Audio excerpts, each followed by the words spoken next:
ലീഡിന് ശേഷം മുകേഷ് LDF സ്ഥാനാർത്ഥി മുകേഷ് പുറകോട്ട് പോകുന്ന കാഴ്ചകൾ ഇപ്പോഴുണ്ട്. കൊല്ലത്ത് തുടക്കത്തിൽ ഒരു ചെറിയ കൗതുകമുണർത്തിയ ഫലമായിരുന്നു മുകേഷ് ആയിരുന്നു ആദ്യഘട്ടത്തിൽ മുന്നിൽ നിന്നത്. കൊല്ലത്ത് ഇപ്പോൾ LDF സ്ഥാനാർത്ഥി പുറകോട്ട് പോയിരിക്കുന്നു. പ്രേമചന്ദ്രന്റെ ലീഡ് നില ഓരോ നിമിഷവും വർദ്ധിച്ചു വരുന്നുണ്ട്. UDF 1332 വോട്ടുകൾക്ക് കൊല്ലത്ത് മുന്നിലാണ്. 1332 എന്ന കുതിപ്പിലേക്ക് UDF സ്ഥാനാർത്ഥി പ്രേമചന്ദ്രൻ എത്തുന്നു എന്ന പ്രധാനപ്പെട്ട കണക്ക് ഈ ഘട്ടത്തിൽ പുറത്തു വരുന്നു. അതാണ് സാഹചര്യം, അതാണ് ചിത്രം. ദേശീയ തലത്തിലുള്ള ചിത്രം വേഗത്തിൽ ഒന്നുകൂടെ നോക്കാം. 297ലേക്ക് NDAയുടെ ലീഡ് നില മാറുന്നു. സീറ്റുകളുടെ എണ്ണം 297, ഇന്ത്യ മുന്നണി 161. ഉത്തർപ്രദേശിന്റെ ചിത്രത്തിൽ മാറ്റമുണ്ടായില്ലെങ്കിൽ അത് വളരെ പ്രധാനപ്പെട്ടതാണ്. NDA 53ഉം ഇന്ത്യ മുന്നണി 24 ഉത്തർപ്രദേശ് എന്ന ഹിന്ദി മേഖലയിൽ BJPയുടെ ശക്തി കേന്ദ്രത്തിൽ ഫൈറ്റ് ചെയ്യുന്നു എന്ന ചിത്രം ഇപ്പോൾ പ്രധാനപ്പെട്ട കാര്യമാണ്. 77 ലീഡ് വരുമ്പോഴാണ് BJPയോടൊപ്പം അല്ലെങ്കിൽ പകുതി പിടിക്കുക എന്നുള്ളത് വലിയ കാര്യമാണ് ഇന്ത്യ സഖ്യത്തിന്. ഉത്തർപ്രദേശിൽ അതിപ്പോൾ കാണുകയും ചെയ്യുന്നുണ്ട്. അതേസമയം കർണാടകത്തിലും കോൺഗ്രസിൽ 5 സീറ്റുകളിൽ ലീഡ് ചെയ്യാൻ കഴിഞ്ഞിട്ടുണ്ട് എന്നുള്ളത് വലിയ പ്രത്യേകതയാണ്. മുന്നേറുന്നു. 161 സീറ്റുകൾ ഇന്ത്യ സഖ്യം മുന്നേറുന്നു. അതിൽ 57 സീറ്റുകൾ കോൺഗ്രസിനുണ്ട് എന്നുള്ളതാണ്. 57 സീറ്റുകളിൽ കോൺഗ്രസിന് മുന്നേറ്റമുണ്ട്. 161 ഇപ്പോൾ ഇന്ത്യ സഖ്യം ലീഡ് ചെയ്യുന്നത് എന്നത് അവരെ സംബന്ധിച്ചിടത്തോളം വളരെ പ്രധാനമാണ്. ഒരു സഖ്യം എന്ന നിലയിൽ അത് ഗുണം ചെയ്തു എന്നതിന്റെ പല സൂചനകൾ കൂടി പുറത്തു വരുന്നു. ഇന്ത്യ സഖ്യത്തിന് കൂടി ഉണർവാകുന്ന ഫലമാണ് തുടക്കത്തിൽ ഇതുമായി ബന്ധപ്പെട്ട് നൽകാനുള്ളത്. അതാണ് ചിത്രം. ദേശീയ തലത്തിൽ അതാണ് ചിത്രം. ഇന്ത്യ മുന്നണി പിന്നിലാണെങ്കിലും ഫൈറ്റ് ചെയ്യുന്നു എന്ന സൂചനയുണ്ട്. ഒരുപക്ഷെ തപാൽ വോട്ടുകളാണ് ഇപ്പോൾ പുറത്തു വരുന്നത്. ഈ ചിത്രത്തിൽ മാറ്റമുണ്ടായേക്കാം. EVM മെഷീനുകളിലേക്ക് വരുമ്പോൾ ചിത്രത്തിൽ മാറ്റമുണ്ടായേക്കാം. കാത്തിരിക്കുക. ഇപ്പോൾ സമയം 8:43. അല്പസമയത്തിനുള്ളിൽ 10 മിനിറ്റോടെ കഴിഞ്ഞാൽ ആദ്യ റൗണ്ട് മുഴുവനായിട്ടും കിട്ടും. 98 ബൂത്തുകളിലെ ഫലം ഓരോ മണ്ഡലത്തിലും ആദ്യ റൗണ്ട് കിട്ടും. അല്പസമയത്തിനകം കിട്ടും. വയനാട്ടിൽ ഇപ്പോൾ 1778 വോട്ടുകൾക്കാണ് രാഹുൽ ഗാന്ധി മുന്നിട്ട് നിൽക്കുന്നത്. ഇപ്പോൾ ആലത്തൂരിൽ UDF ആണ് മുന്നിൽ.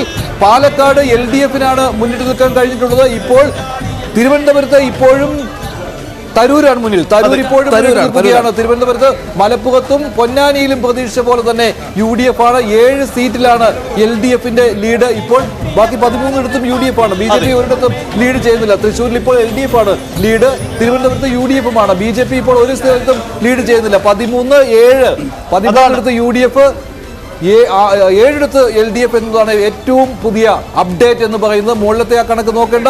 ഇപ്പോൾ BJP ഒരിടത്തും ലീഡ് ചെയ്യുന്നില്ല. ദേശീയ തലത്തിലെ ശ്രദ്ധേയമായ ഫലം പുറത്തു വരുന്നുണ്ട്. ദേശീയ തലത്തിൽ മറ്റൊരു ശ്രദ്ധേയമായ കാര്യം മഹാരാഷ്ട്രയിലെ ഇഞ്ചോടിഞ്ച് പോരാട്ടമാണ്. കാരണം 24 ഇടങ്ങളിൽ മഹാരാഷ്ട്രയിൽ NDA സഖ്യം മുന്നിൽ, 21 ഇടങ്ങളിൽ ഇന്ത്യ സഖ്യവും മുന്നിൽ. അതായത് ഇഞ്ചോടിഞ്ച് പോരാട്ടം. ഈ 21-ൽ ശിവസേനയുടെ ഉദ്ധവ് വിഭാഗത്തിനാണ് ഏറ്റവും കൂടുതൽ മുന്നേറ്റം എന്നത് ശ്രദ്ധേയമാണ്. നമുക്കറിയാം ശിവസേനയെ പിളർത്തിയാണ് ഷിൻഡെ വിഭാഗം അപ്പുറത്ത് NDAക്കൊപ്പം പോയത്. പക്ഷേ ഇപ്പോൾ ഉദ്ധവ് വിഭാഗത്തിനാണ് ശിവസേനയുമായി ബന്ധപ്പെട്ട് മഹാരാഷ്ട്രയിൽ ലീഡ് നിലയിൽ മുന്നിലുള്ളത്. 24 NDA, 21 ഇന്ത്യ സഖ്യം എന്നുള്ളതാണ് ഇപ്പോഴത്തെ ഏറ്റവും പുതിയ ഫലസൂചന. അതാണ് ചിത്രം. കർണാടകയിലേക്ക് പോകുമ്പോൾ കർണാടകയിൽ കോൺഗ്രസിന് പ്രതീക്ഷിച്ച നേട്ടത്തിലേക്ക് വന്നിട്ടില്ല. പക്ഷേ 7 കോൺഗ്രസ് ഉണ്ട്, 19 BJP ആണ് എന്നതാണ് ചിത്രം. മധ്യപ്രദേശിൽ കേരളത്തിൽ വരുമ്പോൾ ചില സ്ഥലങ്ങളിൽ കുറച്ച് തടസ്സം വന്നിട്ടുണ്ട്. അതിന് കാരണം എന്ന് പറയുന്നത് EVMകൾ എണ്ണാൻ എടുത്തതാണ്. അതുകൊണ്ട് ഈ അടുത്ത ഫലം വരുന്നതിന് വേണ്ടി കുറച്ച് സമയം എടുക്കും അല്ലേ. അത് കഴിഞ്ഞ് പിന്നെ പെട്ടെന്നാകും. ആദ്യത്തെ റൗണ്ടിന് മാത്രം കുറച്ച് താമസിക്കും. ഇനി ഫോക്കസ് EVM മെഷീനുകളിലേക്ക് മാറുകയാണ്. അതുകൊണ്ട് തന്നെ ഒരു സൈഡിൽ സർവീസ് വോട്ടുകളും പോസ്റ്റൽ വോട്ടുകളും കൗണ്ട് ചെയ്യപ്പെട്ടുകൊണ്ടിരിക്കും. ഇനി ഫോക്കസ് EVM മെഷീനിലേക്ക്. ഇനി EVM തപാൽ വോട്ടുകൾ എന്ന് പറയുന്നതല്ല, ഇനി നേരിട്ട് ലീഡ് നില മാത്രമേ പറയുകയുള്ളൂ. കാരണം EVMന്റെയും തപാൽ വോട്ടുകളുടെയും ഒക്കെ മിക്സ് ആണ് വരാൻ പോകുന്നത്. അതിൽ ഏറ്റവും കൂടുതൽ EVMകൾ മാത്രമാണ്. കാരണം ഓരോ റൗണ്ടുകളും ഇനി പെട്ടെന്ന് എണ്ണുകയാണ്. അരമണിക്കൂറിൽ തന്നെ 2-3 റൗണ്ടുകൾ പൂർത്തിയാക്കാൻ കഴിയും ഇപ്പോഴത്തെ സംവിധാനം അനുസരിച്ച്. അതുകൊണ്ട് തന്നെ ആദ്യ റൗണ്ടിന്റെ താമസം മാത്രമേ ഉള്ളൂ. പിന്നെ അങ്ങോട്ട് പെട്ടെന്ന് റിസൾട്ടുകൾ വരും. തിരുവനന്തപുരത്ത് അറിയാം 1037 വോട്ടുകൾക്ക് ലീഡ് ചെയ്യുന്നത് തരൂരാണ്. UDFനാണ് ലീഡ്. തിരുവനന്തപുരത്ത് ആദ്യ ലീഡ് നിലകൾ BJPക്ക് ഉണ്ടായാൽ മാത്രമേ തിരുവനന്തപുരത്ത് പിടിച്ചു നിൽക്കുവാൻ BJPക്ക് കഴിയുകയുള്ളൂ എന്നതാണ് ഏറ്റവും പ്രധാനപ്പെട്ട പ്രത്യേകത. മലപ്പുറത്തും പൊന്നാനിയിലും ലീഡ് ചെയ്യുന്നത് ദേശീയ തലത്തിലേക്ക് ഒരിക്കൽ കൂടി വന്നാൽ ബംഗാളിൽ 19 21 മമതാ സഖ്യം മുന്നേറുമ്പോൾ 17 മാത്രമാണ് BJPക്ക് മുന്നേറ്റമുള്ളത്. NDA സഖ്യത്തിന് 53, 300ലേക്ക് കടന്നിരിക്കുന്നു. NDA സഖ്യത്തിന്റെ ലീഡ് നില ഔദ്യോഗികമായി 300ലേക്ക് വന്നിരിക്കുന്നു. 300ന് മുകളിൽ സീറ്റുകൾ 300 സീറ്റുകളിൽ ലീഡ് ചെയ്യുകയാണ്. 171 സീറ്റുകൾ NDA, 171 സീറ്റുകൾ ഇന്ത്യ. 300 സീറ്റുകൾ പിന്നിട്ടു. വലിയ ചിത്രമാണ്.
സീറ്റുകളിലാണ് ലീഡ്. 302 ഏറ്റവും പുതിയൊരു അപ്ഡേറ്റ് ആറ്റിങ്ങൽ നിന്നും വരുന്നുണ്ട്. അവിടെ അടൂർ പ്രകാശ് UDF മുന്നിലെത്തി എന്നതാണ്.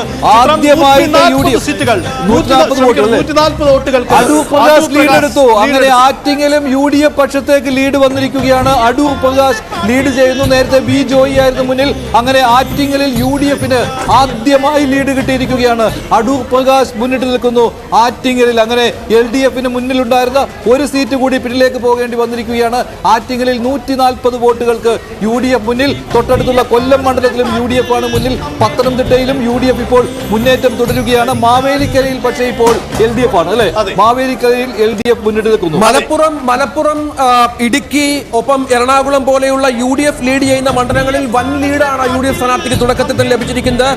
വയനാട്ടിൽ 1778 വോട്ടിനാണ് രാഹുൽ ഗാന്ധി ഇപ്പോൾ ലീഡ് ചെയ്യുന്നത്. കൊല്ലത്ത് 4337 വോട്ടിന് NK പ്രേമേന്ദ്രൻ ലീഡ് ചെയ്യുന്നു.